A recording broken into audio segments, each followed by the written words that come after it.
ശ്രീമദ് ഭാഗവത സപ്താഹ യജ്ഞത്തിൻ്റെ മൂന്നാമത്തെ ദിവസം ശ്രീമദ് ഭാഗവതത്തിൻ്റെ വളരെ വിശിഷ്ടമായിട്ടുള്ള കഥാഭാഗങ്ങളിലൂടെയാണ് നമ്മൾ കടന്നു പോകുന്നത്. പഞ്ചമസ്കന്ധത്തിലെ ഋഷഭദേവൻ്റെ കഥകൾ നമ്മൾ രാവിലെ അനുസ്മരിച്ചു. ആ ഋഷഭദേവൻ്റെ പുത്രന്മാരുടെ കഥയാണ് ഇനി അനുസ്മരിക്കുവാനുള്ളത്.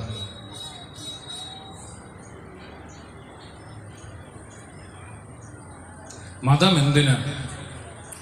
സത്സംഗങ്ങൾ എന്തിന്? ഇതാണ് ഇന്നത്തെ പുതിയ ഒരു തലമുറയുടെ ഒരു ചോദ്യം എന്ന് പറഞ്ഞു കഴിഞ്ഞാൽ. എന്തിനു വേണ്ടിയിട്ടാണ് ഈ മതങ്ങളൊക്കെ? മതമില്ലായിരുന്നുവെങ്കിൽ എത്ര സന്തോഷമായിട്ട് ജീവിക്കായിരുന്നു എന്ന് വിചാരിക്കുന്നുണ്ട് ആൾക്കാരുണ്ട്. ഒരു മതം ഉള്ളത് കൊണ്ടേ മതഭേദങ്ങളുണ്ടല്ലോ. ഇവിടെ തന്നെ എത്രയും മതങ്ങളുണ്ടല്ലേ നമ്മുടെ രാജ്യത്ത്. അങ്ങനെ ഈ മതങ്ങൾ, പല തരത്തിലുള്ള മതങ്ങൾ, ആ മതങ്ങൾ തമ്മിൽ ഭിന്ന അഭിപ്രായങ്ങൾ, ആ ഭിന്ന അഭിപ്രായങ്ങൾ അവർ തമ്മിലുള്ള തർക്കങ്ങൾ, ഇതൊക്കെ കൊണ്ട് നമ്മുടെ രാജ്യം ഇങ്ങനെ മതങ്ങൾ തമ്മിൽ ഭിന്നിച്ചിരിക്കുന്ന ഒരവസ്ഥയുണ്ടെന്ന് ഒരു ഏകീകൃത സ്വഭാവമില്ല. അതുകൊണ്ട് ഈ മതം എന്തിനാണ്? ഈ മതമൊക്കെ ഇല്ലാതിരുന്നാൽ തന്നെ കുറേയൊക്കെ നന്നാവും എന്ന് വിചാരിക്കുന്ന ഒരു തലമുറയുണ്ട്. എന്താണ് ഇവരിങ്ങനെ വിചാരിക്കണതിൻ്റെ കാരണം? ഈ സത്സംഗങ്ങളൊക്കെ എന്തിനാണ് ഇങ്ങനെ വിചാരിക്കണം കുറേ ആൾക്കാർ. ഇതിൻ്റെ മതത്തിൻ്റെ ആന്തരികമായ അർത്ഥതലം എന്താണെന്ന് തിരിച്ചറിയാൻ പറ്റാത്ത ഒരു പറ്റം ആൾക്കാരാണ് അങ്ങനെ ചിന്തിക്കുന്നത്. ഈ മതങ്ങൾ എന്തിനു കൊണ്ടുവന്നു? പ്രത്യേകിച്ച് ഭാരത സംസ്കാരത്തിൽ ജന്തുക്കളിൽ നിന്നും ഒരു മനുഷ്യനെ വിഭിന്നനാക്കുന്നത് അവൻ്റെ ചിന്തകളാണ്. കഴിഞ്ഞ ദിവസം മുതലേ പറയണതാണ്. ചിന്തകളാണ് ജന്തു ജീവജാലങ്ങളിൽ നിന്നും മനുഷ്യനെ ഭിന്നനാക്കണത്. ഇത് ജന്തുക്കൾക്കൊന്നും ഇങ്ങനെ ഇല്ല. ഈ ധാർമ്മികത, ഈ ശൗചം, ഈ ക്ഷമ, അല്ലെങ്കിൽ ഈ ഓർമ്മശക്തി, ഈ കായബലം, കൂടാതെ ഈ സഹജീവികളുള്ള കാരുണ്യം, ഇതൊക്കെ ഏറ്റവും കൂടുതലുള്ളത് മനുഷ്യജന്മത്തിലാണ്. അതിൽ ഏറ്റവും പ്രാധാന്യം വിവേകശക്തിയാണ്. ഈ വിവേകശക്തി മനുഷ്യജന്മത്തിന് മാത്രമേ കിട്ടുള്ളൂ. ഈ വിവേകബുദ്ധി അല്ലെങ്കിൽ തിരിച്ചറിയാനുള്ള കഴിവ്, വസ്തുക്കളെ തിരിച്ചറിയാനുള്ള കഴിവ്, അത് പ്രധാനമായിട്ടും തൻ്റെ തന്നെ അന്തസത്തയെ, താൻ എന്താണ് എന്ന് തിരിച്ചറിയാനുള്ള ഒരു കഴിവ്, അത് മനുഷ്യ ജീവിതത്തിൽ മാത്രം കിട്ടുന്ന ഒരു സംഗതിയാണ്. വേറെ ഏത് ജന്തു ജീവജാലങ്ങളിൽ ജീവിച്ചു മരിച്ചാൽ തന്നെയും നമുക്ക് ഇതൊന്നും അറിയാൻ പറ്റില്ല. അവർക്ക് അവരുടെ വാസനയ്ക്കനുസരിച്ചാണ് അവരുടെയൊക്കെ ജീവിതം മുന്നോട്ട് പോയിക്കൊണ്ടിരിക്കുക. ഓരോരുത്തരുടെ ഒരു വാസനയുണ്ട്. ആ വാസനയ്ക്കനുസരിച്ച് ഓരോ ജന്തുക്കളും ജീവിക്കണം. എന്നാൽ മനുഷ്യന് മാത്രമേ ഉള്ളൂ ഈ വിവേകബുദ്ധി അല്ലെങ്കിൽ തിരിച്ചറിയാനുള്ള കഴിവുള്ളൂ. അവനവൻ്റെ തന്നെ അന്തസത്തയെ തിരിച്ചറിയാനുള്ള കഴിവ്. ഈ അന്തസത്തയെ തിരിച്ചറിയാനുള്ള കഴിവ് നൽകി ഈശ്വരൻ മനുഷ്യനെ സൃഷ്ടിച്ചത് എന്തിനു വേണ്ടിയിട്ട്? അവനെങ്കിലും ഈ സത്യത്തെ തിരിച്ചറിയട്ടെ എന്ന് വിചാരിച്ചിട്ടാണ്. അപ്പൊ അതുകൊണ്ട് നമ്മുടെയൊക്കെ ജീവിത ലക്ഷ്യം എന്ന് പറയുന്നത് അതുകൊണ്ട് എന്തായിരിക്കണം? ഈ മനുഷ്യന് മാത്രമുള്ള ഈ പ്രത്യേകത, ഈ തിരിച്ചറിയാനുള്ള ഒരു കഴിവ്, അതിനെ പരമാവധി പ്രയോജനപ്പെടുത്തുക എന്നുള്ളതാണ് മനുഷ്യ ജീവിതത്തിന്റെ ഏറ്റവും പരമമായ ലക്ഷ്യം എന്ന് പറയുന്നത്. ഭക്ഷണം കഴിക്കുക, വലിയ വീടുണ്ടാക്കുക, മൈഥുന സുഖം അനുഭവിക്കുക, ഇത് മാത്രമല്ല ജീവിതം എന്ന് പറയുന്നത്. ഇതൊക്കെ എല്ലാ ജന്മങ്ങളിലും ലഭിക്കും. കഴിഞ്ഞ ദിവസം മുതലേ ഞാൻ പറയണതാണ്. അപ്പൊ ജീവിത ലക്ഷ്യം എന്ന് പറയുന്നത് ഇത് മാത്രമായി പോവരുത് എന്ന് പറയുകയാണ്.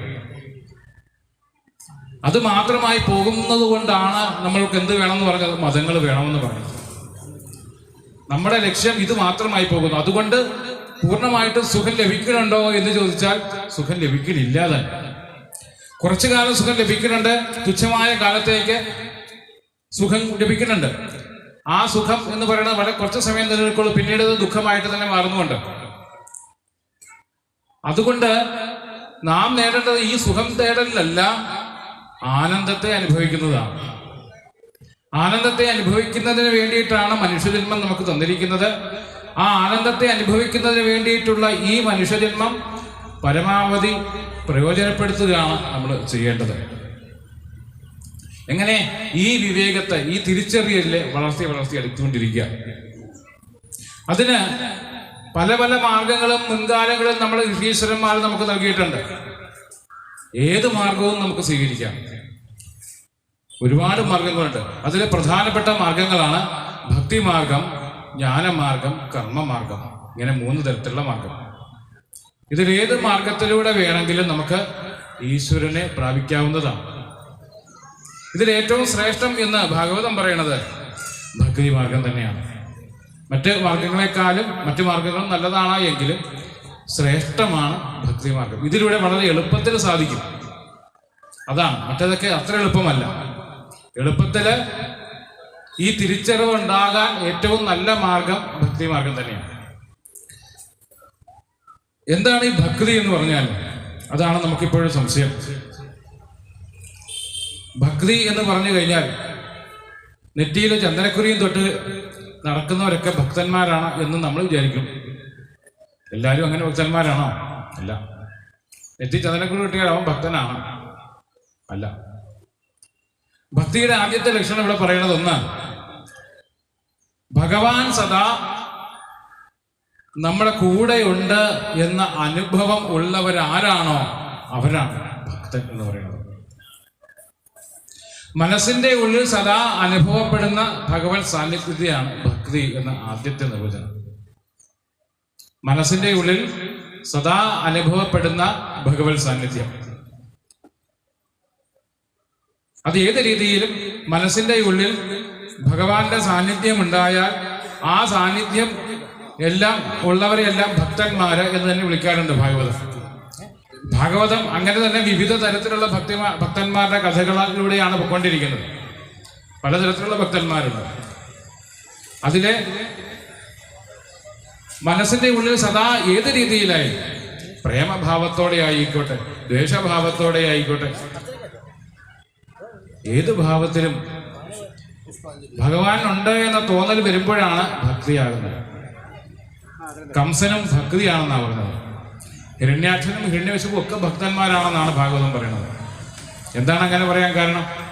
അവരും ഭഗവാനെ തന്നെയാണ് വിചാരിച്ചുകൊണ്ടിരുന്നത്. അവർക്ക് ഭക്തിക്ക് വേറൊരു പേരായിരുന്നു. ഹിരണ്യാക്ഷനും ഹിരണ്യകശിപുനും ഒക്കെ ഉണ്ടായിരുന്ന വിദ്വേഷ ഭക്തിയാണെങ്കിൽ കംസന് ഭയഭക്തിയായിരുന്നു. ഇവരുടെ എല്ലാം ഭക്തി തന്നെയാണ്. അപ്പൊ ഇവർക്ക് എന്താണ്? ഇവർക്കെല്ലാം ഉണ്ടത് ഭഗവാൻ എപ്പോഴും ഉണ്ട്, അതെ എന്നെ പിടിക്കാൻ വരുന്നു എന്ന തോന്നല് കംസനുണ്ടായി. അതേ തോന്നല് തന്നെ ഹിരണ്യാക്ഷനും ഹിരണ്യകശിപുനും ഒക്കെ ഉണ്ടായി. അപ്പൊ അവരും ഭക്തന്മാർ തന്നെ. ഇതാണ് ഭാഗവതം പറഞ്ഞത്. ഇത് ഏത് രീതിയും ഭക്തിയാണ്. എപ്പോഴും ഭഗവാൻ കൂടെയുണ്ട് എന്നുള്ള തോന്നലാണ് ഭക്തി എന്ന് പറയുന്നത്. പിന്നെ മറ്റൊരു ഭക്തിക്ക് മറ്റൊരു നിർവചനം കൂടെ പറയുന്നുണ്ട്. അഹങ്കാരമില്ലായ്മയാണ് ഭക്തി. അഹങ്കാരം വന്നാൽ അത് ഭക്തി ഇല്ലാണ്ടാക്കും. അതാണ്. അങ്ങനെയുള്ള ഭക്തന്മാരുടെ കഥകളും ഭാഗവതത്തിൽ ധാരാളം പറയുന്നുണ്ട്. അഹങ്കാരം ഇല്ലായ്മയാണ് ഭക്തി എന്ന് പറയുന്നത്. അതുകൊണ്ട് ഈ പലതരത്തിലുള്ള ഭക്തി ഉണ്ടെങ്കിലും നമുക്ക് ഏറ്റവും ഉചിതമായ ഭക്തി കംസനുണ്ടായതുപോലെ അല്ലെങ്കിൽ ഹിരണ്യകശിപുനുണ്ടായ പോലെയുള്ള ഭക്തി അല്ല നമുക്ക് വേണ്ടത്. അവർക്കൊക്കെ ഭക്തി ഉണ്ടായി. നമുക്ക് ഉണ്ടാവേണ്ടത് കംസനുണ്ടായ പോലെ ഒരു ഭയഭക്തി അല്ല. സനാതന ധർമ്മ സംസ്കാരം ഈശ്വരനെ ഭയപ്പെടണം എന്നൊരിക്കലും പറഞ്ഞിട്ടില്ല. ദൈവഭയത്തോടുകൂടി ജീവിക്കണം എന്ന് സനാതന ധർമ്മ സംസ്കാരം നമ്മളോട് പറഞ്ഞിട്ടില്ല. ദൈവഭയമല്ല ഉണ്ടാവേണ്ടത്. ഈശ്വരനോട് സുഹൃത്ത്, നമ്മുടെ സ്നേഹിതൻ എന്ന രീതിയിലൊരു ഭാവമാണ് ആരുടെ ഈശ്വരനോട് നമുക്ക് ഉണ്ടാവേണ്ടത് എന്ന് പറഞ്ഞിരിക്കുന്നത്. അത് ഉണ്ടാവാനായിട്ടാണ് നമ്മൾ പരിശ്രമിക്കേണ്ടത്. ആ ഈശ്വരനോട് എൻ്റെ സുഹൃത്ത്, ഈശ്വരൻ സുഹൃത്തായിരിക്കുമ്പോൾ ആ ഈശ്വരനോട് നമുക്ക് എന്തും തുറന്നു പറയാം. ഒരു സുഹൃത്തിനോടൊന്നുപോലെ അങ്ങനെ പൂർണ്ണമായിട്ടൊരു സമർപ്പണ ബുദ്ധി നമുക്ക് ഈശ്വരനിലേക്ക് ഉണ്ടാക്കിയെടുക്കാൻ സാധിക്കും എന്നാണ് പറയുന്നത് ഭാഗവതം. അതുകൊണ്ട് അതിന് ഉദാഹരണങ്ങളൊക്കെ ധാരാളം ഭാഗവതത്തില് അങ്ങനെയുള്ളവരുടെ കഥകളൊക്കെ പറയുന്നുണ്ട്. കാരണം നമ്മുടെ മനസ്സ് സദാ ഭൗതികങ്ങളായ വിഷയങ്ങളിൽ ഇങ്ങനെ ഒട്ടി നിൽക്കുകയാണ്. ഈ ഭൗതികങ്ങളായ വിഷയങ്ങൾ ഒട്ടി നിൽക്കുന്ന മനസ്സിനെ ഈ ഭൗതിക സുഖങ്ങളിൽ നിന്നും വിഷയങ്ങളിൽ നിന്നും വേറിട്ട് വളരെ വേഗം തന്നെ ഈശ്വരനിലേക്ക് എത്തിക്കാൻ സാധിക്കില്ല. അതിനാണ് സുഹൃത്തായിട്ട് കാണണം എന്ന് പറയുന്നത്. ദാസ്യഭാവവും ഏറ്റവും നല്ല ഉത്തമം തന്നെ. സുഹൃത് ഭാവവുമുണ്ട്, ദാസ്യഭാവം. ഭഗവാനെ ഞാൻ അങ്ങയുടെ ദാസനാണ് എന്ന ഭാവം, ആ ഭാവത്തിലും ഈശ്വരനെ പ്രാപിക്കാൻ ഏറ്റവും ശ്രേഷ്ഠം തന്നെയാണ്. സുഹൃത് ഭാവവും ശ്രേഷ്ഠമാണ്, ദാസ്യഭാവവും ശ്രേഷ്ഠമാണ് എന്ന് പറയാം. അതിന് ഏറ്റവും നല്ല ഉപായമാണ് ഏത് കർമ്മം ചെയ്താലും എന്ത് ചെയ്യണം? ഭഗവത് അർപ്പണ ബുദ്ധിയോടുകൂടി ചെയ്യുക എന്നുള്ളത്.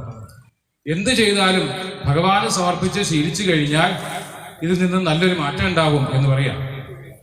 നമ്മൾ ക്ഷേത്രദർശനമൊക്കെ നടത്തുന്നതിനെയും പറഞ്ഞു. ക്ഷേത്രദർശനമൊക്കെ നടത്തുന്നത് അതിനു വേണ്ടിയിട്ട്, അതിൻ്റെ ഒരു പരിശീലനമായിട്ടാണ് ക്ഷേത്രദർശനം, തീർത്ഥാടനം മുതലായ കാര്യങ്ങളൊക്കെ നടത്തുന്നത് എന്ന് തന്നെ പറഞ്ഞു. എന്തിനു വേണ്ടിയിട്ട്? ഈ സർവ കർമ്മ സമർപ്പണ ഭാവം നമ്മളിൽ ഉണ്ടാക്കാം. ഭഗവത്ഗീതയിൽ പറഞ്ഞിരിക്കുന്ന പോലെ മയ്യ സർവാണി കർമാണി സന്യസ്യ ആധ്യാത്മചേതസ നിരാശീർ നിർമ്മമോ ഭൂത്വ യുദ്ധസ്വ വിഗതജ്വര എന്ന് ഭഗവത്ഗീതയിൽ പറഞ്ഞിട്ടുണ്ട്.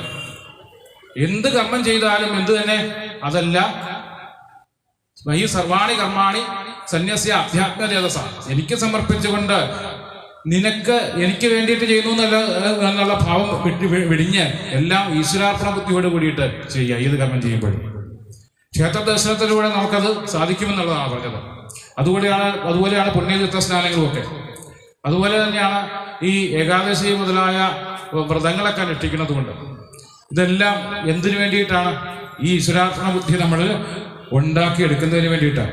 അങ്ങനെ ചെയ്തു കഴിഞ്ഞാൽ ഈ കർമ്മവാസനകളിൽ പെടാതെ നമുക്ക് വളരെ വേഗം ഈശ്വര ഉപാസനയ്ക്ക് വഴിതെളിയും. ഈശ്വരനെ ഉള്ളിൽ അറിഞ്ഞു കഴിഞ്ഞാൽ ഞാൻ എന്താണെന്നറിയും.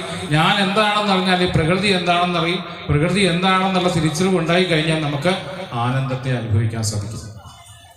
ഇങ്ങനെ ആനന്ദത്തെ അനുഭവിച്ചില്ല എന്ന് വിചാരിക്കുക, ജീവിതം ഇങ്ങനെ ഈ ജനമരണ ചക്രങ്ങളിൽ ഇങ്ങനെ പെട്ട് ഇവിടെ കിടക്കുകയുള്ളൂ. നമുക്ക് ഓരോ ജന്മത്തിലും നാം ഓരോരോ കർമ്മങ്ങൾ ചെയ്യുന്നുണ്ട്. ഈ ജന്മത്തിൽ കുറെ കർമ്മങ്ങൾ ചെയ്തു, കഴിഞ്ഞ ജന്മത്തിലും കുറെ കർമ്മങ്ങൾ ചെയ്തിട്ടുണ്ട്, ഇനി വരും ജന്മത്തിലും കുറെ കർമ്മങ്ങൾ ചെയ്യും. ഇങ്ങനെ അനേകം ജന്മങ്ങളിൽ വരുന്ന ജന്മങ്ങളിലൊക്കെ ഓരോരോ കർമ്മങ്ങൾ ചെയ്യും. ഈ കർമ്മങ്ങളുടെ വാസനകളെല്ലാം തന്നെ നാം ഈ ജീവൻ, നമ്മുടെ ഈ ജീവൻ അല്ലെങ്കിൽ ആത്മാവ് എന്ന് പറയുന്നത് ശരീരത്തിൽ നിന്ന് വേർപെട്ട് പോയി കഴിഞ്ഞാൽ അവിടെ എത്തുമ്പോഴത്തേക്കും എന്തൊക്കെ കർമ്മങ്ങളാണ്, സത്കർമ്മങ്ങളാണ്, എന്തൊക്കെ ദുഷ്കർമ്മങ്ങളാണ്, എന്തൊക്കെ ചെയ്തിട്ടുണ്ടോ ഇതിന്റെയൊക്കെ ഫലം അനുസരിച്ചാണ് പിന്നീട് അടുത്ത ഒരു ജന്മം ഉണ്ടാവുക. ഇതെല്ലാം അവിടെ നോട്ട് ചെയ്ത് വെച്ചിട്ടുണ്ട്. നമ്മൾ ഇവിടെ എന്തൊക്കെ കാര്യങ്ങൾ ചെയ്യുന്നുണ്ടെന്ന് നമ്മൾ പോലും അറിയില്ല. കൃത്യമായിട്ട് ചെല്ലുമ്പോൾ അവിടെ എഴുതി വെച്ചിട്ടുണ്ട് നമ്മൾ എന്തൊക്കെയാണ് ചെയ്തിട്ടുള്ളത് എന്നുള്ളത്. ഓരോ ജന്മങ്ങളും നമ്മൾ ചെയ്ത കർമ്മങ്ങളുടെ ഫലമൊക്കെ അവിടെ എഴുതി വെച്ചിട്ടുണ്ട്. അതെല്ലാം എഴുതി കൂട്ടി ഒരു വലിയൊരു ബുക്ക് ആക്കിയിട്ട്, ഒന്നല്ല ഇപ്പൊ വലിയ ബുക്കൊക്കെ വേണം, ഇത്രയും വലുപ്പമൊക്കെ വേണമെന്നാണ് പറഞ്ഞത്. പണ്ട് ചെറിയ ബുക്ക് മതിയായിരുന്നു, ഇപ്പം വലിയ ബുക്കാണ് അതിന് വേണ്ടിയിട്ട് വെച്ചിരിക്കുന്നതെന്നാണ് പറഞ്ഞത്. അപ്പോൾ അത്രയും വലിയ ബുക്കിലേക്ക് എഴുതി വെച്ചിരിക്കുക. എന്നിട്ട് അവിടെ ഇങ്ങനെ തൂക്കിയിട്ടിട്ടുണ്ട്. അതിനാണ് സഞ്ചിതം എന്ന് പറയാം, സഞ്ചിത കർമ്മങ്ങൾ എന്നാ പറയാം. ഓരോ ജന്മങ്ങളിൽ നമ്മളിങ്ങനെ നമ്മുടെ ഈ ജീവൻ അല്ലെങ്കിൽ ഞാൻ ചെയ്തിട്ടുള്ള കർമ്മഫലങ്ങളെ എല്ലാം കൂടെ ആകെ അവിടെ ചെല്ലുമ്പോൾ കൂട്ടി ഇങ്ങനെ തൂക്കിയിട്ടിട്ടുണ്ട്. ഒരാണിയിൽ ഓരോരുത്തരുടെ പേര് എഴുതിയിട്ട് തൂക്കിയിട്ടിട്ട അതിൻ്റെ പേരാണ് സഞ്ചിത കർമ്മം എന്ന് പറയും. ഈ സഞ്ചിതങ്ങളായിട്ടുള്ള കർമ്മങ്ങളിൽ നിന്നും ഓരോ ജന്മങ്ങൾ കഴിയുമ്പോഴും, ഒരു ജന്മത്തിൽ ചെയ്തു ആ കർമ്മങ്ങളുടെ അവിടെ തൂക്കിയിട്ടു, അടുത്ത ജന്മം ചെയ്തു അതിൻ്റെ അവിടെ തൂക്കിയിട്ടു, ഇനി വീണ്ടും അടുത്ത ജന്മം ജനിക്കണം. അതിന് ഈ കർമ്മഫലം ഈ സഞ്ചിതത്തിൽ നിന്ന് കുറച്ച് അടുത്ത ജന്മത്തെ അനുഭവിക്കാൻ വേണ്ടി എടുത്തുകൊണ്ട് തരും. നമുക്ക് ഒരു പെട്ടിയിലാക്കി ആ സഞ്ചിതത്തിൽ നിന്നും കുറച്ചെടുത്തിട്ട് അടുത്ത ജന്മത്തിൽ നീ ഇന്ന കർമ്മമൊക്കെ ഈ കഴിഞ്ഞ ജന്മം ചെയ്തില്ലേ അതിൻ്റെയൊക്കെ ഫലം എന്താ അടുത്ത ജന്മത്തിൽ നിങ്ങൾ അനുഭവിച്ചോളൂ എന്ന് പറഞ്ഞിട്ട് ഒരു പെട്ടിയിലാക്കി അതിൻ്റെ എല്ലാം കൂടെ നമ്മളെ തന്നു വിടും എന്ന് പറയാം. ഇതിനാണ് പ്രാരബ്ധം എന്ന് പറയും. അപ്പോൾ കഴിഞ്ഞ ജന്മത്തിൽ നാം കുറെ കർമ്മം ചെയ്തു, ഇതിന് മുമ്പത്തെ ജന്മത്തിലും കുറെ കർമ്മങ്ങൾ ചെയ്തു. ആ ചെയ്ത ജന്മങ്ങളിലെല്ലാം ചെയ്ത കർമ്മങ്ങളെല്ലാം കൂടെ അവിടെ തൂക്കിയിട്ടിൽ നിന്നും കുറച്ച് എടുത്തിട്ട് നമുക്കൊരു പെട്ടിയിലാക്കി തന്നു. അതുകൊണ്ട് നമ്മൾ ഈ ജന്മത്തിൽ അനുഭവിച്ചുകൊണ്ടിരിക്കുക പ്രാരബ്ധം എന്നാണ് പറയാം. ഈ പ്രാരബ്ധങ്ങൾ നമ്മൾ ഈ ജന്മത്തിൽ ഇങ്ങനെ അനുഭവിച്ചുകൊണ്ടേയിരിക്കുക. ഇതിനൊരു അവസാനമൊന്നുമില്ല. കാരണം ഈ പ്രാരബ്ധങ്ങൾ അനുഭവിച്ചേ മതിയാവുള്ളൂ. എന്തൊക്കെ തരത്തിലുണ്ടായാലും പ്രാരബ്ധം അനുഭവിക്കണം. വീണ്ടും നമ്മൾ എന്ത് ചെയ്യും? ഈ ജന്മത്തിൽ പിന്നെയും ഈ പ്രാരബ്ധങ്ങൾ അനുഭവിക്കുന്നതിനിടയ്ക്ക് തന്നെ ഈ ജന്മത്തിൽ വീണ്ടും കർമ്മങ്ങൾ ചെയ്യും. അത് ഏത് കർമ്മം ആയിക്കോട്ടെ, സത്കർമ്മം ആയിക്കോട്ടെ, ദുഷ്കർമ്മം ആയിക്കോട്ടെ, ഏത് കർമ്മവും ചെയ്യും ഈ കർമ്മങ്ങളുടെ എല്ലാം ഫലത്തെ വീണ്ടും ശേഖരിച്ച് അവിടെ കൊണ്ടുവെക്കും. അതിനെന്താ പേര്? ആഗാമികം എന്നാ പറയാം. അങ്ങനെ സഞ്ചിതം, പ്രാരബ്ധം, ആഗാമികം എന്നിങ്ങനെ 3 തരത്തിലാണ് കർമ്മങ്ങൾ. അപ്പോൾ നമുക്ക് എന്താ വേണ്ടത്? ഈ പ്രാരബ്ധം എന്ന് പറയുന്നത് അനുഭവിച്ചേ പറ്റൂ. കഴിഞ്ഞ മുൻജന്മങ്ങളില് ഞാൻ ചെയ്തിട്ടുള്ള കർമ്മങ്ങളുടെ ഫലമാണ് പ്രാരബ്ധമായിട്ട് ഈ ജന്മങ്ങളിൽ അനുഭവിക്കേണ്ടി വരിക. അത് നമുക്ക് അനുഭവിച്ചേ പറ്റുള്ളൂ. അതിനൊരു മാറ്റം വരുത്താൻ നമുക്ക് ഒരിക്കലും സാധിക്കില്ല. ഒരു കർമ്മത്തിനും പറ്റില്ല എന്ന് പറയാം. അത് മാറ്റാൻ സാധിക്കില്ല. അത് നമ്മൾ അനുഭവിച്ചു തന്നെ തീരുള്ളൂ. മുൻജന്മത്തില് ഏതെങ്കിലും തരത്തില് ഭഗവത് സ്മരണ ഉള്ളത് കൊണ്ടാണ് ഈ ജന്മത്തില് ഭാഗവതം കേൾക്കാൻ ഇടയായത് തന്നെ എന്നാണ് പറയുക. അല്ലെങ്കിൽ അത് കേൾക്കാനുള്ള സാഹചര്യം പോലും ഉണ്ടാവില്ല. എത്രയോ പേര് ഈ കയ്പമംഗല പ്രദേശത്തെ ഇപ്പൊ വെറുതെ വീട്ടിൽ ചുമ്മാ മൊബൈലിൽ നോക്കി TV കണ്ടിട്ടിപ്പുണ്ടാവും. അവർക്ക് ഇവിടെ വന്നൊന്ന് കേൾക്കാനായിട്ട് എന്തുകൊണ്ട് സാധിക്കുന്നില്ല? അവർക്കുള്ള മനസ്സ് വരുന്നില്ല. ഒന്ന് ചിന്തിച്ചാൽ മതി. വെറുതെ ഇരിക്കുകയായിരിക്കും, ഒന്നും ചെയ്യണില്ല. എന്തുകൊണ്ട് അവർ കേൾക്കണില്ല?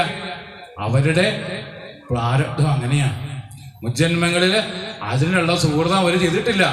ഭാഗവതത്തെ കേൾക്കാനുള്ള സുഹൃതം മുജ്ജന്മങ്ങളിൽ ചെയ്തിട്ടില്ലാത്തത് കൊണ്ടാണ് അവർക്ക് ഈ ജന്മത്തിൽ ഭാഗവതം കേൾക്കാനുള്ള സംഗതി വരാത്തത്. നമുക്കതിനുള്ള സംഗതി വന്നത് മുജ്ജന്മങ്ങളിൽ എപ്പോഴോ ഈശ്വരസ്മരണ ഉണ്ടായി.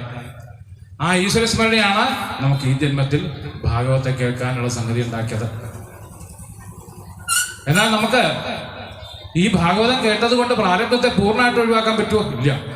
പ്രാരബ്ധത്തെ പൂർണ്ണമായിട്ട് ഒഴിവാക്കാൻ പറ്റില്ല. ആഗാമികത്തെ ഇല്ലാതെയാക്കാൻ പറ്റും. അതാണ് പറയുന്നത്. ആഗാമികത്തെ ഇല്ലാതെയാക്കാൻ പറ്റും. എന്താണ്? ഈ ജന്മത്തിനെങ്കിലും നമുക്ക് നല്ല കാര്യങ്ങൾ ഈശ്വരാർപ്പണ ബുദ്ധിയോടുകൂടി കർമ്മങ്ങൾ ചെയ്യാൻ സാധിക്കും. പ്രാരബ്ധങ്ങൾ അനുഭവിച്ചേ പറ്റുള്ളെങ്കിലും ഈ ജന്മത്തിൽ നല്ല ഫലങ്ങൾ ചെയ്തു കഴിഞ്ഞാൽ ഈ ആഗാമികം കുറയ്ക്കാൻ സാധിക്കും. ആഗാമികം കുറച്ചാല് ഇനി വരും ജന്മങ്ങളിലെങ്കിലും അങ്ങനെ ദോഷങ്ങൾ ഇല്ലാണ്ടിരിക്കും. അതിനു വേണ്ടിയിട്ടാണ് ആഗാമികം കുറയ്ക്കാൻ പറയുന്നത്. അതിനാണ് എന്ത് കർമ്മവും എന്ത് ചെയ്യണം? ഈശ്വരാർപ്പണ ബുദ്ധിയോടുകൂടി ചെയ്യണം. ഏത് കർമ്മം ചെയ്യാൻ ആ കർമ്മമെല്ലാം ഈശ്വരാർപ്പണ ബുദ്ധിയോടുകൂടി ചെയ്തു കഴിഞ്ഞാൽ ആഗാമികം ഇല്ലാതെയാകും. ആഗാമികം ഇല്ലാതെയാകുമ്പോൾ സഞ്ചിതം ഇല്ലാതെയാകും. പക്ഷെ പ്രാരബ്ധം അനുഭവിച്ചേ പറ്റൂ. ചിലവർ പറയാറുണ്ട്, ഞാൻ എത്രയും കാലം അമ്പലത്തിൽ വരുന്നു, ഭഗവാനെ എനിക്ക് ഇന്നേ വരെ ഒരു സുഖം എന്തെന്ന് ഞാനിതുവരെ അനുഭവിച്ചിട്ടില്ല. ജീവിതത്തിൽ ജനിച്ച കാലം മുതലേ ദുഃഖം മാത്രമേ ഉള്ളൂ. അങ്ങനെയാണ്, ഇങ്ങനെയാണ്, മറ്റേതാണ് നമ്മൾ പറയാറില്ലേ? എന്തുകൊണ്ട് ഇങ്ങനെ പറയണു? അവരുടെ പ്രാരബ്ധമാണത്. ഭഗവത് സേവ കൊണ്ട് അവരുടെ മനസ്സിനെ മാറ്റിയെടുക്കാൻ സാധിക്കും. എങ്ങനെ? ഇത്തരത്തിലുള്ള സത്സംഗങ്ങൾ കൊണ്ട് അവർക്ക് ഈ ജ്ഞാനം ഉണ്ടാക്കിയെടുക്കുമ്പോൾ അവർക്ക് മനസ്സിൽ ആനന്ദം ഉണ്ടാവും. ഈ സുഖവും ദുഃഖവും ഒന്നും വലിയ കാര്യമില്ല, ഞാനെല്ലാം ഭഗവത് അർപ്പണ ബുദ്ധിയോടുകൂടി ചെയ്തു കഴിഞ്ഞാൽ എനിക്ക് സമാധാനം കിട്ടും എന്നുള്ള തോന്നല് അവർക്ക് അന്നേരം ഉണ്ടാവും. അന്നേരം ഉണ്ടായിക്കഴിഞ്ഞാൽ പിന്നെ പ്രശ്നമില്ല. കാരണം ഈ സത്സംഗത്തിന് വരണേ, എന്നാലേ പറ്റുള്ളൂ. ക്ഷേത്രത്തിൽ വന്ന് അവിടെ വന്ന് തൊഴുത് അതിലേ ഇറങ്ങി പോകുന്നവർക്ക് അത് കിട്ടില്ല. സത്സംഗത്തിന് വന്ന് ഇവിടെ നിന്നിരുന്നാലേ കിട്ടുള്ളൂ. അവിടെയാണ് പ്രശ്നം. അപ്പോൾ അവിടെ വന്ന് തൊഴുതാൽ മാത്രം പോരാ, ഇവിടെ വന്നിരുന്ന് കേൾക്കാൻ വേണം. എങ്കിൽ മാത്രമേ ഭക്തി പൂർണ്ണമാവുള്ളൂ എന്ന് പറയാം. കാരണം എന്താണ്? ഈ ഭക്തി ഉദിക്കണമെങ്കിൽ, ഭക്തി വളരണമെങ്കിൽ, ഭക്തി നിലനിൽക്കണമെങ്കിൽ എന്ത് വേണം? ജ്ഞാനം വേണം. ഇല്ലെങ്കിൽ ഭക്തി ഉറക്കില്ല എന്ന് പറയാം. നമുക്കൊന്നും ഉറക്കില്ല. കാരണം നമ്മുടെ വാസനകൾ നമ്മളെ ഇങ്ങനെ പിടിച്ചു വലിക്കുന്നത് കൊണ്ടാണ് നമുക്ക് ഉറക്കാത്തത്. അങ്ങനെ ഉറച്ചവരുണ്ട്. ജ്ഞാനമില്ലാതെ ഭക്തി മാത്രം കൊണ്ട് ഭഗവാനെ പ്രാപിച്ചവരുടെ ധാരാളം കഥകൾ ഭാഗവതത്തിൽ ഇനി വരാൻ കിടക്കുക. അങ്ങനെയുള്ള ആൾക്കാരുണ്ടെങ്കിൽ തന്നെയും നമുക്കെന്തുകൊണ്ട് സാധിക്കുന്നില്ല? നമുക്ക് ഈ വാസനകൾ നമ്മളെ ഇങ്ങനെ പിടിച്ചു വലിക്കുന്നു എന്നുള്ളത് കൊണ്ട് നമുക്കത് ഈ ജ്ഞാനം കൂടെ വന്നെങ്കിലേ നമുക്ക് ഭക്തി ഉറക്കുള്ളൂ. അപ്പോൾ നമുക്കെന്ത് വേണം? ഈ ഭക്തിമാർഗം ഏറ്റവും ശ്രേയസ്കരമായിട്ടുള്ള മാർഗം കർമ്മമാർഗവും വേണം. ഇങ്ങനെ കർമ്മമാർഗം ഈശ്വരാർപ്പണ ബുദ്ധിയോട് കൂടിയിട്ട് ഓരോ ചെയ്ത് അതിനുള്ള പരിശീലനമായിട്ട് ക്ഷേത്രങ്ങളിൽ ഓരോരോ കർമ്മങ്ങൾ ചെയ്യുക. പിന്നെ എന്താ വേണ്ടത്? ജ്ഞാനമാർഗം ഇവിടെ നിന്നുകൊണ്ട് ഈ ഭാഗവതം മുതലായ സത്സംഗങ്ങൾ നടക്കുമ്പോൾ എവിടെയായാലും അത് പോയി കേൾക്കുക. അങ്ങനെ ഈ 3 മാർഗങ്ങളിലൂടെ നമുക്ക് ഭഗവാനെ അറിയാൻ സാധിക്കുള്ളൂ. ഇത് ഏതെങ്കിലും ഒരു മാർഗം മാത്രമായിട്ട് നമുക്ക് സ്വീകരിക്കാൻ പറ്റുകയില്ല. ഭക്തിമാർഗം ഏറ്റവും ശ്രേയസ്കരമാണല്ലോ എന്ന് ഭാഗവതം പറയുന്നു. അപ്പൊ ഇത് പ്രാരബ്ധത്തെ ഇല്ലാതെയാക്കണം. പ്രാരബ്ധത്തെ അനുഭവിച്ചേ പറ്റൂ. ആഗാമികത്തെ ഇല്ലാതെയാക്കണം. അങ്ങനെ സഞ്ചിതത്തെ കുറയ്ക്കാൻ സാധിക്കും. അങ്ങനെ നമുക്ക് മുക്തി ലഭിക്കും. അങ്ങനെ പ്രാരബ്ധങ്ങൾ അനുഭവിക്കുന്ന ഒരാളുടെ കഥയാണ് പഞ്ചമസ്കന്ധത്തിൽ അടുത്തത് പറയാം. പ്രാരബ്ധം കൊണ്ട് പലതരത്തിലുള്ള ജന്മങ്ങൾ എടുക്കേണ്ടി വന്ന ഒരാളുടെ കഥ. ഋഷഭദേവന്റെ പുത്രനായിട്ടുള്ള ഭരതൻ. ഋഷഭദേവന്റെ പുത്രനായിട്ടുള്ള ഭരതൻ അദ്ദേഹം വളരെ നല്ല രീതിയിൽ രാജ്യം പരിപാലിച്ചു. അദ്ദേഹത്തിന്റെ ഭരണകാലം എല്ലാവർക്കും വളരെ ഇഷ്ടമായിരുന്നു. അങ്ങനെ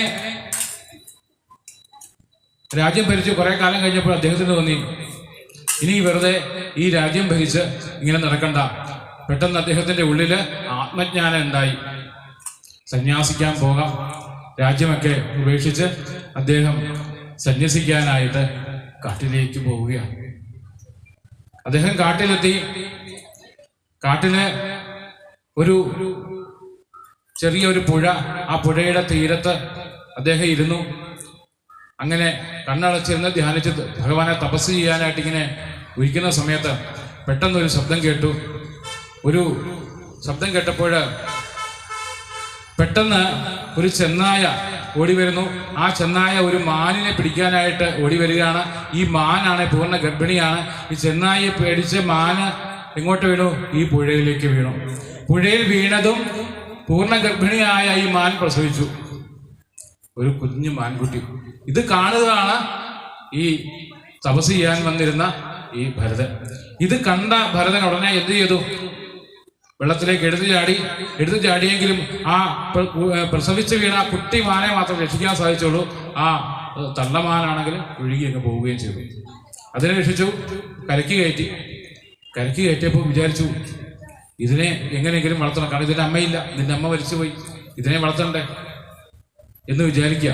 ആ മാനിനോട് ഒരു സ്നേഹം, ഒരു അനുകമ്പ ആർക്കുണ്ടാകുകയാണ്? ഈ ഭരതന് ഉണ്ടാവുകയാണ്. പിന്നെ എന്ത് ചെയ്തു? ആ മാനിനെ വളർത്തുന്നതിന് വേണ്ടിയിട്ട് ഉള്ള ഒരു ചെറിയൊരു കുടില് പോലൊരു സംഗതി ഉണ്ടാക്കി. പിന്നെ ആ കുടില് താമസമാക്കി. ആ മാനിന് വേണ്ടി ഒരു പ്രത്യേക ഒരു കൂടുണ്ടാക്കി അതിനെ അതിനകത്തിട്ട് വളർത്തി. പിന്നെ അതിനു വേണ്ടിയിട്ട് പുല്ലും മറ്റു കാര്യങ്ങളൊക്കെ ശേഖരിക്കാൻ തുടങ്ങി. പിന്നെ അതിനു വേണ്ടിയിട്ടായി ഇദ്ദേഹത്തിന്റെ ജീവിതം എന്ന് പറയുന്നത്. നോക്കൂ, രാജാവായിരുന്ന വ്യക്തി, സർവ്വസുഖ സൗകര്യങ്ങളോടും കൂടി ജീവിച്ചിരുന്ന വ്യക്തി ഇവിടെ ഒരു മാനിന് വേണ്ടിയിട്ട് അദ്ദേഹത്തിന്റെ പിന്നീടുള്ള ജന്മം കഴിച്ചു കൂട്ടുക. എന്താ സംഭവിച്ചത്? അദ്ദേഹത്തിന്റെ പ്രാരബ്ധമാണ് ഇങ്ങനെ സംഭവിച്ചത്, അല്ലേ? കാരണം മാനിനോടുള്ള അനുകമ്പ നമുക്ക് തെറ്റെന്ന് പറയാൻ പറ്റുമോ? ഇത് സത്വഗുണത്തിൽ ഇങ്ങനെ ചില പ്രത്യേകതയുണ്ട്. സത്വഗുണം ചിലപ്പോൾ ഇങ്ങനെ പല ബുദ്ധിമുട്ടുകളിൽ ചെന്നെത്തിക്കുമെന്ന് പറയാം. അദ്ദേഹത്തിന്റെ സത്വഗുണമാണ് ഇത് കാണിച്ചത്. ആ ഒരു ഭൂതത്തിന്, ഒരു മാനിനോട് അദ്ദേഹത്തിന് തോന്നിയ ഒരു അനുകമ്പയാണ്. പക്ഷെ അതെന്ത് ചെയ്തു? അദ്ദേഹത്തിന്റെ ഒരു പ്രാരബ്ധത്തിന് കാരണമായി തീർന്നത്, അല്ലേ? അങ്ങനെ എല്ലാം ഉപേക്ഷിച്ച് സന്യസിക്കാൻ പോയ വ്യക്തി ഇപ്പൊ എന്ത് ചെയ്തു? കാട്ടില് ആ മാനിന് വേണ്ടിയിട്ട് ജീവിക്കുക. അങ്ങനെ ആ മാനിന് വേണ്ടിയിട്ട് ജീവിച്ച് ആ ജന്മം അങ്ങനെ കഴിഞ്ഞു.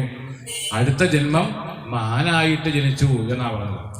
എന്തിനെ ഓർത്ത് ജീവിക്കണോ മരിക്കണോ? അടുത്ത ജന്മം അതായിട്ട് തന്നെ ജനിക്കും. ഇന്നലെ പറഞ്ഞതാണ്, അല്ലേ? ഇന്നലെ നമ്മൾ പറഞ്ഞു.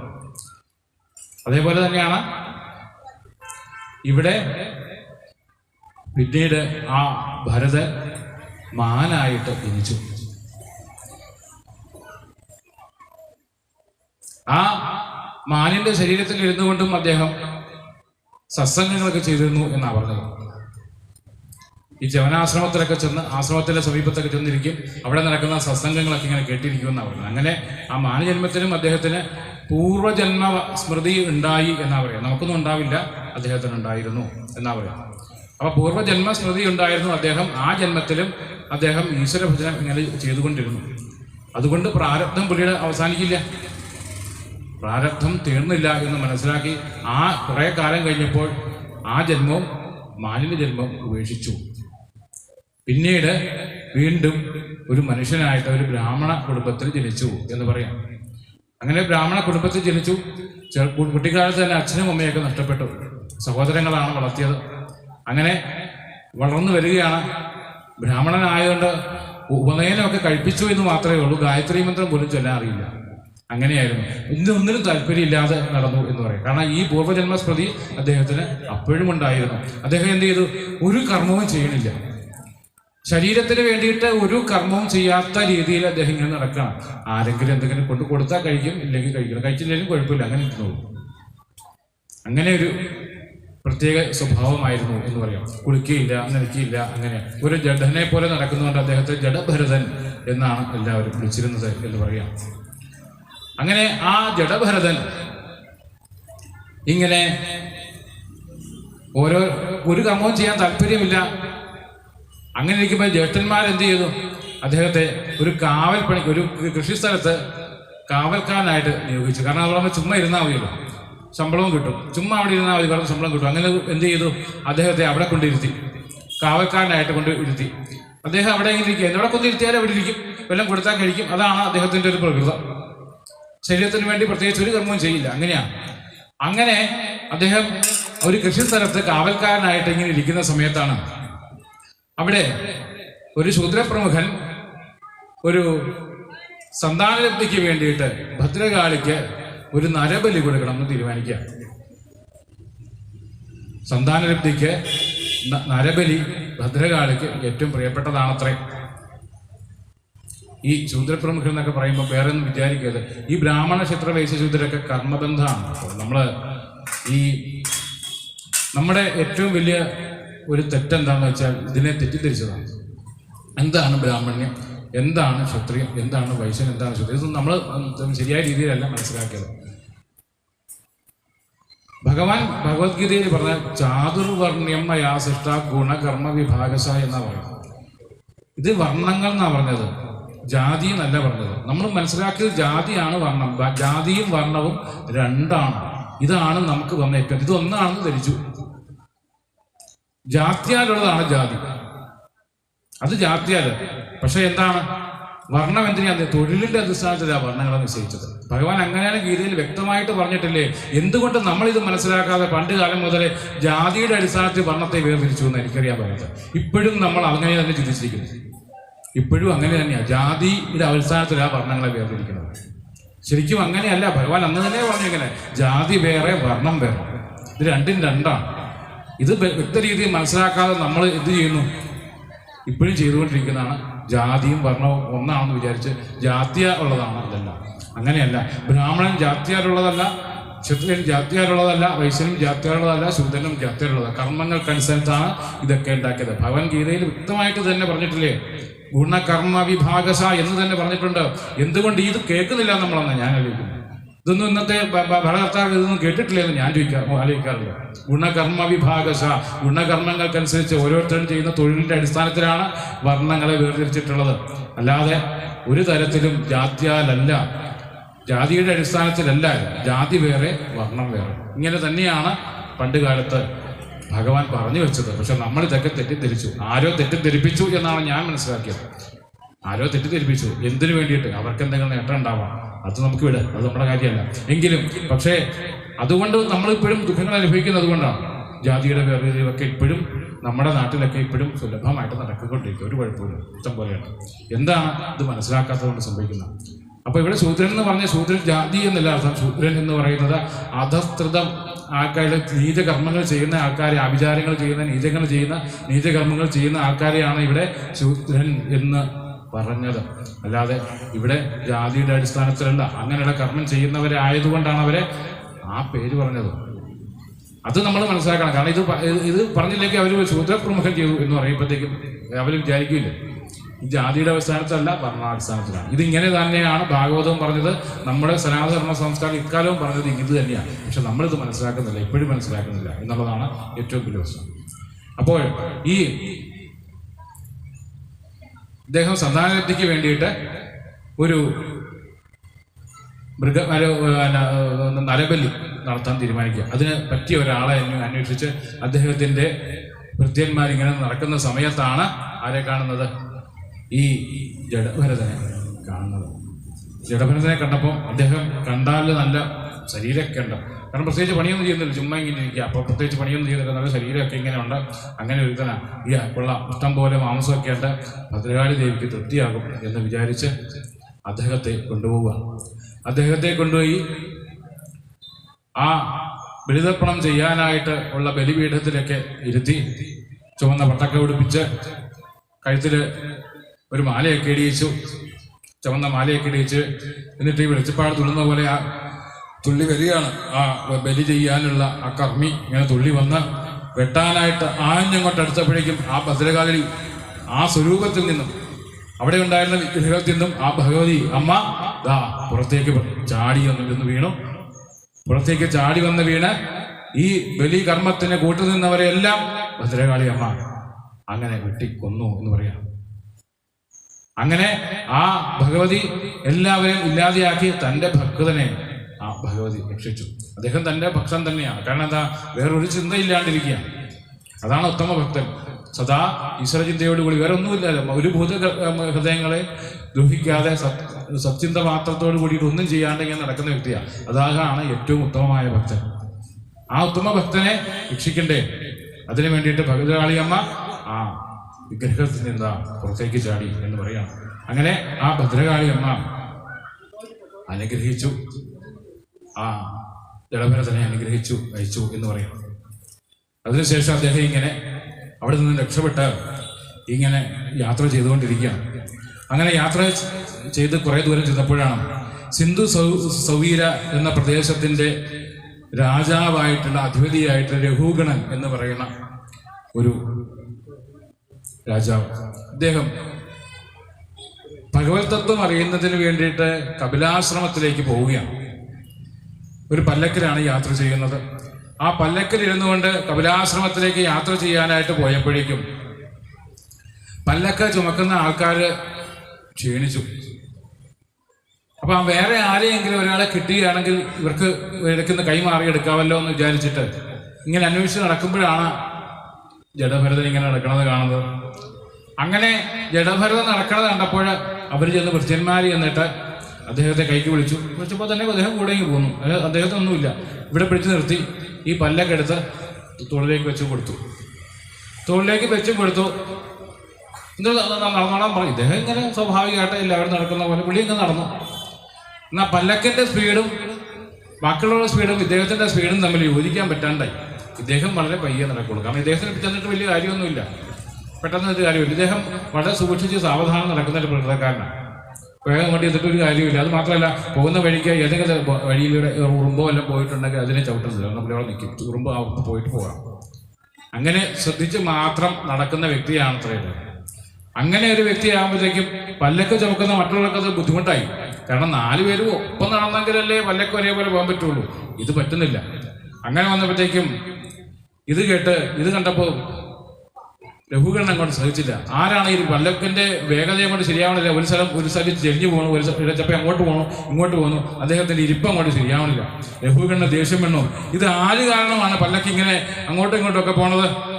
മര്യാദയ്ക്ക് ചമക്കിൻ എന്ന് പറഞ്ഞപ്പോൾ ആ ഭൃത്യന്മാർ പേടിച്ച് പറഞ്ഞു, ഞാനല്ലാതെ പുതിയതായിട്ട് വന്ന ഒരാളുണ്ട്, അദ്ദേഹമാണ് അങ്ങനെ നേരെ അല്ലാതെ അദ്ദേഹം അങ്ങോട്ട് ചാടും, ചിലപ്പോൾ ഇങ്ങോട്ട് ചാടും, ചിലപ്പോൾ അദ്ദേഹം നേരെ പോകും, നമ്മൾ പോണ പോലെ അല്ല പോണത്, ഒരുപോലെ ചൊവ്വയം പറഞ്ഞാൽ അദ്ദേഹം പോവില്ല എന്ന് പറഞ്ഞു. അങ്ങനെ ഒന്ന് പറഞ്ഞപ്പോഴേക്കും രഘുഗണന് ദേഷ്യം വന്നു, ചാടി അങ്ങോട്ട് ഇറങ്ങി. കുറെ നേരം ആയും തോന്നണോ പല്ലക്ക് ചമക്കാൻ തുടങ്ങിയിട്ട്? നീ കുറെ നേരമായി, നല്ല തടിയൊക്കെ ഉണ്ടല്ലോ, മര്യാദക്ക് ചുമഞ്ഞുകൂടെ എന്ന് രഘുഗണൻ ചോദിച്ചു. ഇതുവരെ മിണ്ടാതെ ഇരുന്ന അദ്ദേഹം അന്നേരമാണ് വാ തുറന്നത്. ജഡഭരതൻ ജനിച്ച നാള് മുതൽ മിണ്ടിയിട്ടില്ല, അന്നേരം വാ തുറന്നു. അങ്ങ് പറഞ്ഞത് എന്നെ പരിഹസിച്ചുകൊണ്ടായിരിക്കാം എന്ന് ഞാൻ വിചാരിക്കുന്നു, അതോ വഞ്ചനാപരമായിട്ടോ എങ്ങനെയോ പറഞ്ഞു. പക്ഷേ അങ്ങ് പറഞ്ഞതൊക്കെ സത്യമാണ്. കാരണം എന്താണ്? ഈ ഭാരമൊന്നും ഞാൻ ചുമന്നിട്ടില്ല, ഞാൻ ഇന്നവരെ ഭാരം ചുമന്നിട്ടില്ല, എനിക്ക് ക്ഷീണവുമില്ല. അങ്ങ് പരിഹാസമായിട്ട് പറഞ്ഞോ അതോ വഞ്ചനാപരമായിട്ടോ എങ്ങനെ വേണ്ട വലിയ പരിഹസ രീതി പറഞ്ഞതായിരിക്കാം. പക്ഷെ ഞാൻ ഈ പല്ലക്കൊന്നും ചുമന്നിട്ടില്ല, എനിക്കതിനുള്ള ക്ഷീണവുമില്ല. പിന്നെ ആരാണ് പല്ലക്ക് ചുമന്നത്? ഈ ശരീരമാണ് പല്ലക്ക് ചുമന്നത്, ജഡമായിട്ടുള്ള ഈ ശരീരം. ഞാനല്ല, ഞാൻ ഈ ശരീരമല്ലല്ലോ. ഞാൻ ശരീരമാണെങ്കിലേ ഞാൻ ഈ പല്ലക്ക് ചുമന്നിട്ടുള്ളൂ. ഞാൻ ശരീരമല്ലാത്തതുകൊണ്ട് ഈ പല്ലക്ക് ചുമന്നത് ആരാ? ഞാനല്ല, ജഡമായിട്ടുള്ള ഈ ശരീരമാണ്. ഈ ശരീരത്തിനാണ് വണ്ണമൊക്കെ. നിങ്ങൾ പറഞ്ഞല്ലോ വലിയ ശരീരം ഉണ്ടല്ലോ, അതെ ശരീരമുണ്ട്, അത് ശരീരത്തിന്റെ മാത്രമാണ് ഈ വണ്ണം ഒക്കെ. അല്ലാതെ എനിക്ക് ഈ വണ്ണമൊന്നുമില്ല, ശരീരത്തിന് വണ്ണമുണ്ട്, അത് ശരിയാണ്. പക്ഷെ ആത്മാവായ എനിക്ക് ഈ വണ്ണമൊന്നുമില്ല. അതുകൊണ്ട് ഈ സ്ഥൗല്യവും സൂക്ഷ്മവും ഒക്കെ എന്തിനാണ്? ശരീരത്തിന് മാത്രമേ ഉള്ളൂ. അത് ദേഹാഭിമാനികൾക്കേ ഉണ്ടാവുള്ളൂ. ദേഹത്തിൽ ഞാനാ എന്ന് അഭിമാനിക്കുന്നവർക്കേ എന്തുള്ളൂ? ഞാൻ സുന്ദരൻ, ഞാൻ സുന്ദരി അല്ല, അല്ലെങ്കിൽ ഞാൻ തടിച്ച പ്രകൃതി, ഞാൻ മെലിഞ്ഞത് എന്നൊക്കെയുള്ള തോന്നൽ ആർക്കുണ്ടാവുള്ളൂ? ദേഹത്തിൽ അഭിമാനം വെച്ചിരിക്കുന്നവർക്ക് ഉണ്ടാവുള്ളൂ. ദേഹത്തിൽ അഭിമാനം ഇല്ലാത്തവർക്ക് ഇതൊന്നും തോന്നില്ല എന്ന് പറയാം. മാത്രമല്ല അദ്ദേഹം രഘുഗണൻ ചോദിക്കുന്നുണ്ട്, ഞാൻ നിങ്ങളുടെ സ്വാമിയാണ്, നിങ്ങളുടെ അധികാരിയാണ്, രാജാവാണ്. ഈ രാജാവ് പറയുന്ന ഭൃത്യന് അനുസരിക്കണ്ടേ എന്ന് ചോദിക്കുമ്പോഴാണ് ആ രഘുഗണം ജഡഭരതൻ പറയണം, ഈ ഞാൻ ഭൃത്യനും അങ്ങ് സ്വാമിയുമാണെന്ന് അങ്ങ് പറഞ്ഞുവെങ്കിൽ ഈ സ്ഥിതി എന്തുകൊണ്ട് മറിച്ചായിക്കൂടാ? ഇന്ന് അങ്ങ് സ്വാമിയും ഞാൻ ഭൃത്യനുമാണ്, നാളെ ഒരു പക്ഷെ തിരിച്ചു ആകാം. കാരണം എന്താണ്? ഈ ജന്മം ശാശ്വതമല്ലല്ലോ. ഈ അങ്ങയുടെ ഈ സ്ഥിതി തന്നെ ശാശ്വതമല്ല. അങ്ങയുടെ ശരീരം തന്നെ എന്നും നിലനിൽക്കുന്നതല്ല. അങ്ങയുടെ ഈ രാജസിംഹാസനം തന്നെ എന്നും നിലനിൽക്കുന്നതല്ല. അത് താൽക്കാലികമായേ ഉള്ളൂ. അങ്ങ് കുറച്ചു കാലം ഇപ്പൊ രാജാവായിരിക്കും, അങ്ങ് കുറച്ചു കാലം രാജസിംഹാസനത്തിൽ പുറത്താകും. ചിലപ്പോൾ നാളെ ഞാനായിരിക്കും രാജാവ്. അപ്പോൾ അങ്ങയുടെ ഈ ഞാൻ സ്വാമിയാണ് എന്ന് പറയുന്നതിന് എന്ത് യോഗ്യതയാണ് അങ്ങേക്കുള്ളത് എന്ന് ചോദിക്കുകയാണ് ആ ജഡഭരതൻ. ഇത്രയും കേട്ടപ്പോഴേക്കും രഘുഗണന് മനസ്സിലായി, ഈ വന്നിരിക്കുന്നത് സാധാരണ ആളല്ല. സാക്ഷാൽ കപിലമുനി. താൻ ആരെ കാണാനാണോ പോയത് ആ കപിലമുനി തന്നെയാണോ തന്റെ മുമ്പിൽ വന്നിരിക്കുന്നത് എന്ന് പെട്ടെന്ന് ആ രഘുഗണന് തോന്നി. രഘുഗണൻ ഉടനെ തന്നെ ആ ഭരതന്റെ കാൽക്കൽ വീണ് നമസ്കരിച്ചു. അങ്ങൊന്ന് ആരാണ്? ഈ ഗൂഢവേഷത്തില് സഞ്ചരിക്കുന്ന ആരാണ് അങ്ങ്? ആ വിഷ്ണുവാംശമായിട്ടുള്ള സാക്ഷാൽ കപില ഭഗവാൻ തന്നെയാണോ? അങ്ങനെയാണെങ്കിൽ അവിടുന്ന് എനിക്ക് കരുണാപൂർവം അങ്ങ് എനിക്ക് ഉപദേശം തരണം. അങ്ങയുടെ വാക്കുകളെ കേൾക്കാനുള്ള കഴിവ് എനിക്കുണ്ടെങ്കിൽ അങ്ങ് എനിക്ക് വേണ്ട ഉപദേശങ്ങൾ തരണം എന്ന് പറഞ്ഞു. അങ്ങനെ ഉപദേശങ്ങൾ തന്ന് അനുഗ്രഹിക്കണം എന്ന് പറഞ്ഞ് കാൽക്കല വീണ രഘുഗണനെ ഉപദേശത്താൽ അനുഗ്രഹിക്കുകയാണ് പിന്നീട് ഭരതൻ ചെയ്യുന്നത്. ആ ഭരതന്റെ ഉപദേശം വളരെ ഒരുപാട് വിസ്തൃതമായിട്ടുള്ള ഉപദേശം. അതിനകത്ത് ചില വിഷയങ്ങൾ മാത്രം പറയാമെന്ന് വിചാരിക്കാം. കാരണം ഉപദേശങ്ങൾ തന്നെ പറഞ്ഞുകൊണ്ടിരുന്നാൽ കേൾക്കുന്നവർക്കും പോരടിക്കും, നിങ്ങൾക്ക് പോരടിക്കും. കുറച്ച് കഴിയുമ്പോൾ ഉപദേശം ഇപ്പോൾ കുറേ ആയാലും 2 ദിവസമായിട്ട് ഉപദേശം മാത്രമേ ഉള്ളൂ എന്ന് വിചാരിക്കണ്ട. ഞാൻ രാവിലെ പറഞ്ഞു ഉപദേശങ്ങളൊക്കെ ഇതുകൊണ്ട് ഇനിയിപ്പോൾ ചെറിയൊരു ഉപദേശം കൊണ്ട് ഇപ്പം ഇത് രഘുഗണന്റെ ഒരു ഉപദേശമുണ്ട്. പിന്നീട് നമുക്കൊരു സപ്തമ സ്കന്ധത്തിൽ ചെറിയൊരു ഉപദേശം അതൊന്നും അപ്പോഴും പറയുന്നുണ്ട്. ഈ പ്രഹ്ലാദൻ തൻ്റെ കൂട്ടുകാർക്ക് കൊടുക്കണം ചെറിയൊരു ഉപദേശം, അത്രയൊക്കെ ഉള്ളൂ. പിന്നെ ഉപദേശിക്കാൻ പറയുകയില്ല. നമുക്ക് ഈ സപ്താഹം തീരുന്ന ദിവസം ഉദ്ധവർക്ക് ഉപദേശം കൊടുക്കുന്നുണ്ട്. പറ്റിയാൽ പറയാം, സമയം കിട്ടുവാണെങ്കിൽ പറയാം, ഇല്ലെങ്കിൽ അതും ഉണ്ടാവില്ല. നോക്കാം, സമയം ഉണ്ടെങ്കിൽ അതൊന്നും പറയാം. അന്നേരമാണ് നമുക്ക് ആലോചിക്കേണ്ടത്. ഇനി ബാക്കി ഇടയ്ക്ക് 2 ദിവസത്തേക്ക് ഉപദേശം ഇല്ല, കഥകൾ മാത്രമേ ഉള്ളൂ. ഇനി ഉപദേശങ്ങൾ വലുതുമ്പോൾ നിങ്ങൾ വരാതിരിക്കണം. എത്ര ദിവസം തുടങ്ങിയിട്ട് 2-3 ദിവസം ഇതൊരു ഉപദേശം മാത്രമേ ഉള്ളൂ എന്ന് വിചാരിക്കണ്ട. കഥകളുണ്ട്, കഥകളൊക്കെ ഇനി വരുന്നേ ഉള്ളൂ. അതുകൊണ്ടാണ് ആദ്യം കുറേ ഉപദേശങ്ങൾ, അത് കഴിഞ്ഞിട്ടാണല്ലോ കഥകൾ. എന്തെങ്കിലും രസമുള്ളൂ. അതുകൊണ്ട് വേണ്ടിയിട്ടാണ് ആദ്യം ഉപദേശങ്ങൾ. പിന്നീട് ഈ ബ്രാഹ്മണൻ ഉപദേശിക്കുകയാണ് രഘുഗണനെ. ഈ കർമ്മ വ്യവഹാരത്തില് ഒരിക്കലും പാരമാർത്ഥമായ സത്യം അതിന് ഇല്ല. ഈ സുഖം എന്ന് പറയുന്നത് വളരെ കുറച്ചു കാലം മാത്രമേ നിലനിൽക്കുന്നതുള്ളൂ. ഈ സുഖത്തിന് പിന്നാലെ പോകുന്നവർക്ക് ഒരിക്കലും ജ്ഞാനം ഉണ്ടാവില്ല. ഇഹപര ലോക സുഖങ്ങളില് അല്പകാലം മാത്രമേ ഈ സുഖം നമുക്ക് നിൽക്കുന്നുള്ളൂ. നമുക്ക് ഈ ഇഹലോകത്തിൽ കുറെ കാലം ഉണ്ടാകും. നമ്മൾ മരിച്ചു കഴിഞ്ഞാൽ എന്തെങ്കിലും നന്മയുണ്ടെങ്കിൽ കുറെ കാലം അവിടെ ചിലമ്പിലും ഉണ്ടാകും. പിന്നെ കഴിഞ്ഞു വീണ്ടും നമ്മൾ ഭൂമിയിൽ ജനിക്കുക. അതുകൊണ്ട് ഈ വിഷയസുഖം ഏത് തരത്തിൽ പോയാലും, നന്മ ചെയ്താലും തിന്മയായാലും വിഷയസുഖം എന്ന് പറയുന്നത് കുറച്ച് സമയത്തേക്ക് മാത്രമേ നിലനിൽക്കുന്നുള്ളൂ എന്ന് പറയും. അത് ദിവസം മുതൽ തന്നെ പറയുന്നതാണ് സുഖം ക്ഷണികമാണ്, എന്നാൽ ആനന്ദം അങ്ങനെയല്ല, എന്നും നിലനിൽക്കുന്നതാണ് എന്ന് പറയാം. ആനന്ദം എന്നും നിലനിൽക്കുകയാണ്, സുഖം വളരെ കുറച്ച് സമയം ഉണ്ടാവുള്ളൂ. ആ കുറച്ച് സമയം മാത്രമുള്ള സുഖത്തിന്റെ പിന്നാലെ പോകാതെ അന്ത്യം വരെ നിലനിൽക്കുന്ന ആനന്ദത്തിന് വേണ്ടിയിട്ട് ശ്രമിക്കുകയാണ് വേണ്ടത്. അതിന് എന്താണ് വേണ്ടതെന്ന് പറയുകയാണ്. ഈ മനസ്സ് കർമ്മവാസനകൾക്ക് അനുസരിച്ച് മനസ്സിങ്ങനെ പൊക്കൈകൊണ്ടിരിക്കുന്നതുകൊണ്ടാണ് നമുക്ക് എന്ത് തോന്നുന്നത്? ഈ തരത്തിലുള്ള വിഷയസുഖങ്ങളുടെ പിന്നാലെ പോകുന്നുണ്ട്. അതുകൊണ്ട് മനസ്സിനെ അടക്കുകയാണ് വേണ്ടത് എന്ന് പറയാം. സകല ദുഃഖങ്ങളുടെയും ഇരിപ്പിടം ഏതാണ്? മനസ്സാണ്. മനസ്സാണ് നമ്മളെ ദുഃഖങ്ങളിലേക്ക് വലിച്ചുകൊണ്ടു പോകുന്നത്. ഈ മായയാണ് നമ്മളെ ഈ സംസാര ചക്രത്തിൽ ഇങ്ങനെ ഇട്ട് വലിച്ചുകൊണ്ടിരിക്കുന്നത്. ആ മായയിൽ മനസ്സിങ്ങനെ ലഭിച്ചിരിക്കുന്നത് കൊണ്ടാണ് നമുക്ക് പലതരത്തിലുള്ള ദുഃഖങ്ങൾ ഉണ്ടാകുന്നത്. എല്ലാ ദോഷത്തിനും കാരണം മനസ്സാണ്. അതുകൊണ്ട് ഈ മനസ്സിന്റെ വ്യവഹാരത്തെ നിയന്ത്രിക്കുകയാണ് വേണ്ടത്. ആ മായാകൽപിതമായ മനസ്സിനെ നമ്മൾ ഈശ്വരനിലേക്ക് അടുപ്പിക്കുകയാണ് വേണ്ടത്. അതിനു വേണ്ടിയിട്ടാണ് നമ്മൾ കർമ്മങ്ങൾ ചെയ്യേണ്ടത്. ഈ പ്രാണികൾക്കൊക്കെ ജനന മരണ ദുഃഖങ്ങളൊക്കെ ഉണ്ടാക്കി കൊടുക്കുന്നത് മനസ്സാണ്. പ്രത്യേകിച്ച് മനുഷ്യർക്ക്, എല്ലാ പ്രാണികൾക്കും അങ്ങനെയാണെങ്കിലും മനുഷ്യന് പ്രത്യേകിച്ച് എന്ന് പറയാം. മനുഷ്യന് പ്രത്യേകമായിട്ട്. കാരണം സംസാരവാസന മനുഷ്യന് മറ്റ് ജീവജാലങ്ങളെക്കാളും അധികമുണ്ട്. കാരണം എന്താണ്? മനുഷ്യൻ അഹം എന്ന ഭാവത്തെ കൂടുതലായിട്ട് വെച്ചുകൊണ്ടിരിക്കുന്നു. മറ്റുള്ളവർക്കും ഉണ്ടെങ്കിലും മനുഷ്യനാണ് അത് അഹം കൂടുതലുള്ളത്. ഈ മനുഷ്യനിലുള്ള അഹമാണ് അവനിൽ ദോഷമായിട്ട് വന്ന് ഭവിക്കുന്നത്. ഈ അഹത്തെ എന്ത് വേണം? ഈ അഹം ബ്രഹ്മാസ്മി എന്ന ഭാവത്തിലേക്കാക്കണം. അതാണ്. അതിനു വേണ്ടിയിട്ടുള്ള കർമ്മങ്ങൾ ചെയ്യണം. അതിനെന്ത് വേണം? ഈ വേദോക്തങ്ങളായിട്ടുള്ള ഈ കർമ്മങ്ങൾ. ഏത് കർമ്മങ്ങൾ? വേദത്തിൽ എന്താണോ വിധിച്ചിട്ടുള്ളത് ആ കർമ്മങ്ങളൊക്കെ അനുഷ്ഠിക്കണം. വേദത്തിൽ വിധിച്ചിട്ടുള്ള കർമ്മങ്ങളാണ് പൂജാവിധാനങ്ങളൊക്കെ പറഞ്ഞിരിക്കുന്ന കാര്യങ്ങളൊക്കെ ഇല്ലേ, ഇതൊക്കെ നമ്മൾ അനുഷ്ഠിക്കണം. പൂജകള് അർച്ചനകളൊക്കെ ഈ വേദോക്ത കർമ്മങ്ങളാണ്. ഇതൊക്കെ അനുഷ്ഠിച്ച് ഈശ്വരാർപ്പണ ബുദ്ധിയോട് കൂടിയിട്ട് ചെയ്യുക. നമുക്ക് ഈ കാലത്ത് ചെയ്യാൻ പറ്റുന്ന ഏറ്റവും നല്ല കാര്യമാണ്. ഈശ്വരാർപ്പണ ബുദ്ധിയോട് കൂടിയിട്ട് ജീവിച്ചു കഴിഞ്ഞാൽ നമുക്ക് വളരെ വേഗം ഈ മനസ്സിനെ ഈശ്വരനിലേക്ക് അടുപ്പിച്ചെടുക്കാൻ സാധിക്കും എന്ന് പറയാം. ആത്മാവിന് ഒരിക്കലും ഈ ശരീരവുമായിട്ട് യാതൊരു തരത്തിലുള്ള ബന്ധവും ആത്മാവിനില്ല. ആത്മാവ് ശരീരവുമായിട്ട് ബന്ധപ്പെടുന്ന നിൽക്കുന്ന ആളുമല്ല. ആത്മാവ് ശരീരത്തിൽ നിന്നും ഭിന്നനാണ്. ഈ ശരീരവും എന്ത് കർമ്മം ചെയ്താലും, നല്ലത് ചെയ്താലും ചീത്ത ചെയ്താലും ആത്മാവിനെ ഇതൊന്നും ബാധിക്കണില്ല എന്നാണ് പറയാം. അതുകൊണ്ട് ഈ ആത്മാവാണ് യഥാർത്ഥത്തിൽ ഞാൻ. ആദ്യ ദിവസം തന്നെ പറഞ്ഞു, ശ്രദ്ധിക്കുക, ഞാൻ എന്ന് പറഞ്ഞാൽ എന്താണ്? ആത്മാവാണ്. ഈ ആത്മാവാണ് ഞാൻ. ഒരിക്കലും ഈ ആത്മാവ് മരിക്കുന്നതല്ല, എന്നിൽ നിന്ന് നിലനിൽക്കുന്ന സത്യമാണ്. ഇതിനെ എപ്പോഴും മനസ്സിലാക്കിക്കൊണ്ട് ജീവിക്കൂ. അങ്ങനെ വരുമ്പോൾ ഒരിക്കലും നമുക്ക് ദുഃഖമുണ്ടാവില്ല.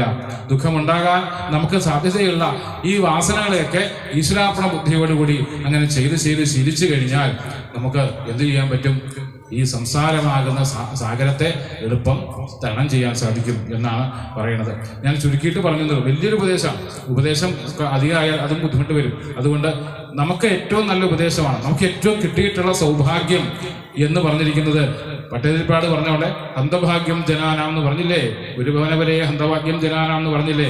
ഇത് തന്നെയാണ് ഭഗവാൻ അയിരൂരപ്പൻ എവിടെ ഇരിപ്പുണ്ടല്ലോ, അത് തന്നെയാണ് ഏറ്റവും മഹത്തായ ഭാഗ്യം.